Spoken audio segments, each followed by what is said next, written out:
Motherfuckers wanna get with me, live with me, love with me. You motherfuckers wanna get with me, live with me, love with me. You motherfuckers wanna get with me, live with me, love with me. You motherfuckers wanna get with me, live with me, love with me.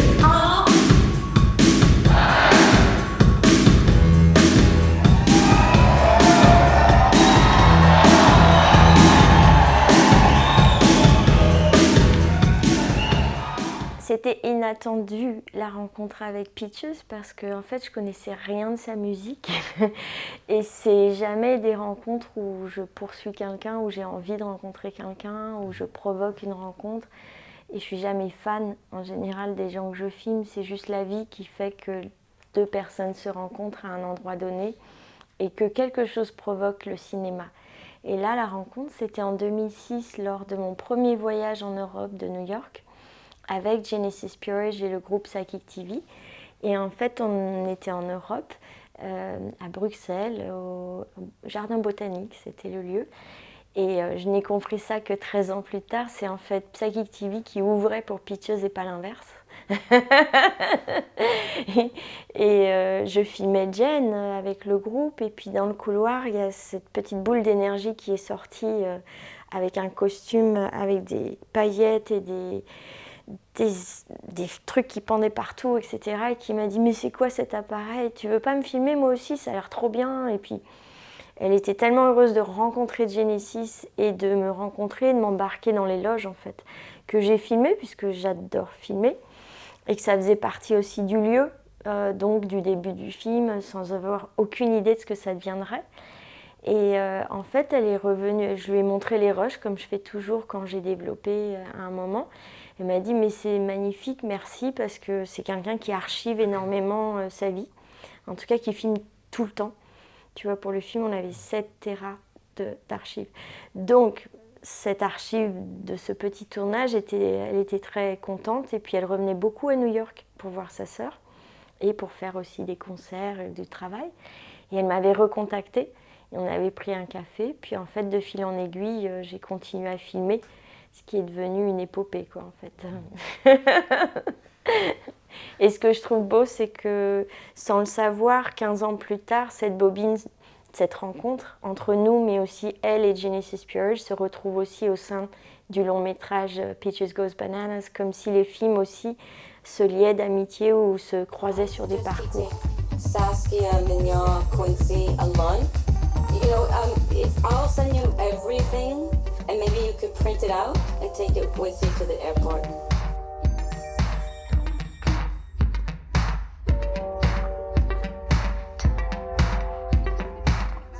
Les artistes que je filme, je pense, avec leur façon de créer, ça crée déjà du mouvement et ils sont dans leur mouvement de création.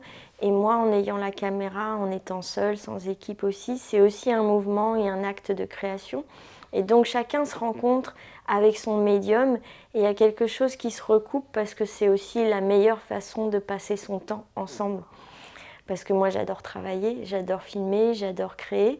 Et souvent, la personne filmée aussi. Donc c'est aussi une façon de se rencontrer, l'amitié par le travail. Et elle se tisse bien sûr avec respect, avec un certain timing, avec des échanges qui ne sont pas du tout de mettre la caméra dans le visage de l'autre tout de suite, mais de comprendre la personne et le processus de travail, ce qui est intime, ce qui n'est à ne pas filmer, comment réagit la personne, ce qu'il y a à aller chercher, ce qu'on découvre, on ne peut pas ouvrir. Qu'est-ce qui m'intéresse ou qu'est-ce qui intéresse l'autre, mais peut-être ne m'intéresse pas, de faire tout ce parcours pour aussi comprendre comment l'amitié peut être tissée. Et bien sûr, oui, il y a quelque chose, tous ces films, s'ils sont faits en plus dans le temps, avec autant de passion dans les deux sens, c'est qu'il y a une amitié forte qui fait que il y a un désir de filmer, c'est comme des lettres d'amour et aussi mettre en valeur un certain type ou une éthique de travail, une éthique de vie et une façon d'être dans la vie, une certaine âme en fait qui est ce qui m'intéresse. In this industry, there's a lot of fear of like growing older. And now you're celebrating 20 years of doing this. And so you come from a place of having this body work for you, and then you can like kind of share this with an audience. But now, being older, to me, it feels like there's no room for older people. I think it's And- I think it's getting better Yeah. with the representation of people actually doing it. You know. Yeah, how so. do you feel like as a person, like because you said you wanted to make aging cool Yeah. again? Yeah. Je pense que tout est fait pour, de son côté, en tout cas pour parler à travers même les lyrics de ses chansons, ce qu'elle manifeste, ce à quoi elle participe, ce qu'elle est sur scène. Et tout ça, c'est toujours au central par rapport à la question féministe et du corps et de la position même de l'âge.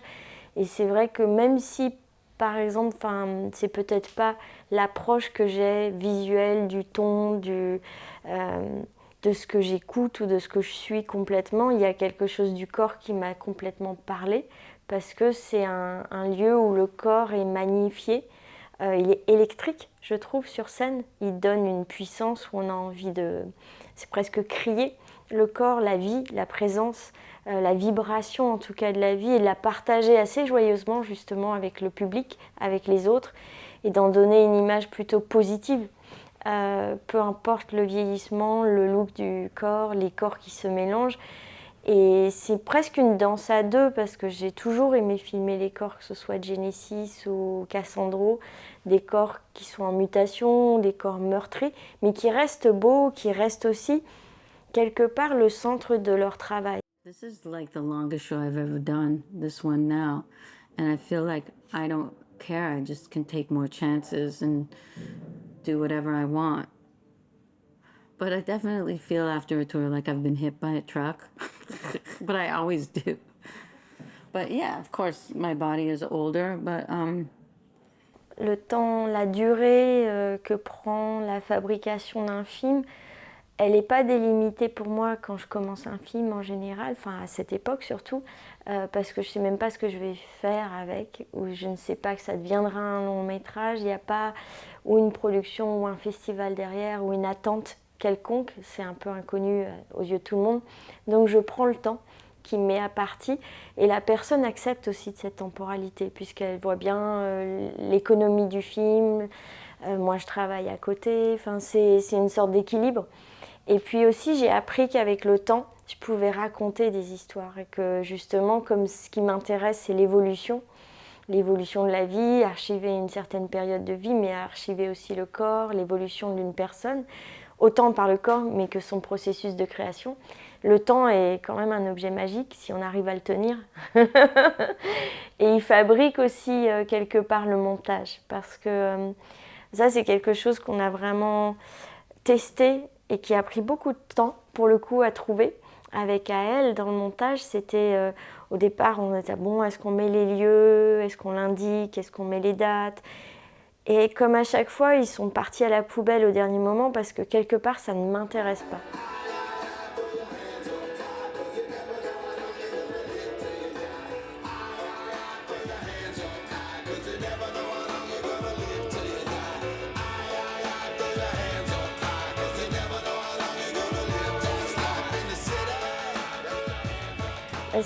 Ça fait partie du processus de tournage pour moi, et ça prend du temps pour pouvoir être proche des autres, ou de savoir que tu peux filmer, que tu fais partie du moment.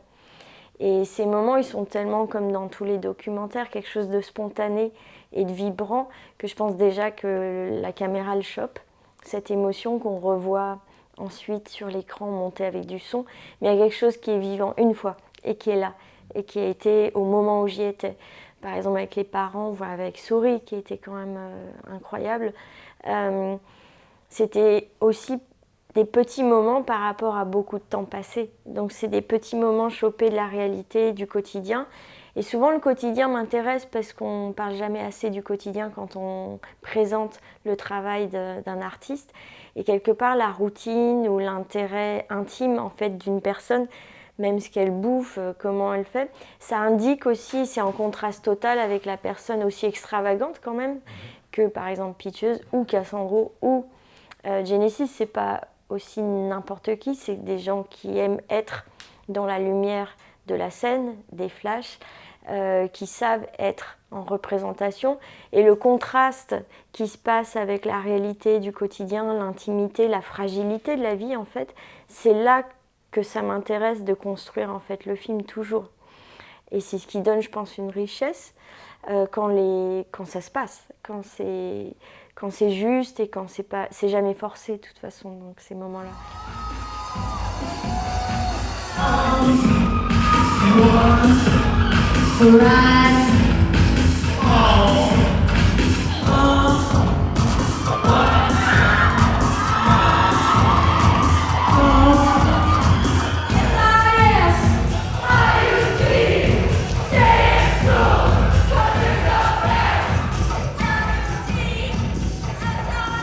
Le premier plan qu'on voit dans le film du concert, je suis très loin. Je suis sur un balcon et c'est le seul endroit où je me fais pas écraser et que j'arrive à voir quelque chose parce que déjà je suis petite, donc je vois rien dans le trou et en plus je me ferais vraiment écraser. Donc c'est aussi, ouais, il y a une distance qui s'est créée, même on voit l'archive du karaoké où elle faisait venir tous ces gens sur scène qui dansent, qui la touchent, qui la portent, C'est très compliqué aujourd'hui de faire ça. Les gens ne le font plus, ça peut être dangereux, il y a beaucoup de choses qui se passent, qui se mettent en jeu, qui n'existent plus en fait dans le rapport de la scène au public. En tout cas pour ce style de musique et où il y a des grands men, des foules quoi. Because also in the history of opera and all kinds of operas, you know, men would play the women's role and the men's roles. So.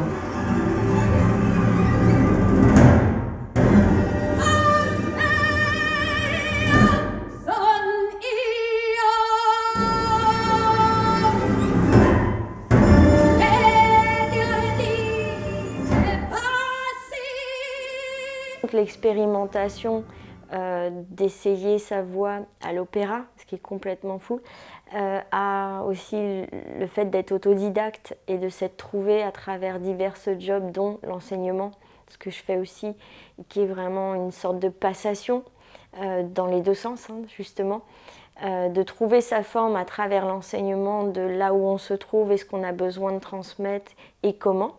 Bah, ça nourrit beaucoup aussi son travail. On trouve une façon de répondre à la fabrication de ses propres films à travers le rapport aux autres et aux étudiants, aux jeunes aussi. Et puis la fabrication même d'essayer, elle a fait des expos, divers médiums en fait, comment ça s'exprime dans divers médiums à travers le temps, à travers les occasions qui nous sont proposées. Et de ne pas avoir peur du résultat en fait. On peut détester ce qu'on voit, c'est pas grave, c'est aussi une chance de pouvoir essayer. Alors je vais peut-être parler de quelque chose de très récent, ce qui moi me comble parce que c'est tellement beau de découvrir encore et d'être tombé de sa chaise d'inspiration totale. C'est le travail de Marlène Monteros Freitas, qui est chorégraphe et danseuse et qui a eu une rétrospective au Festival d'automne qui va ouvrir à Avignon.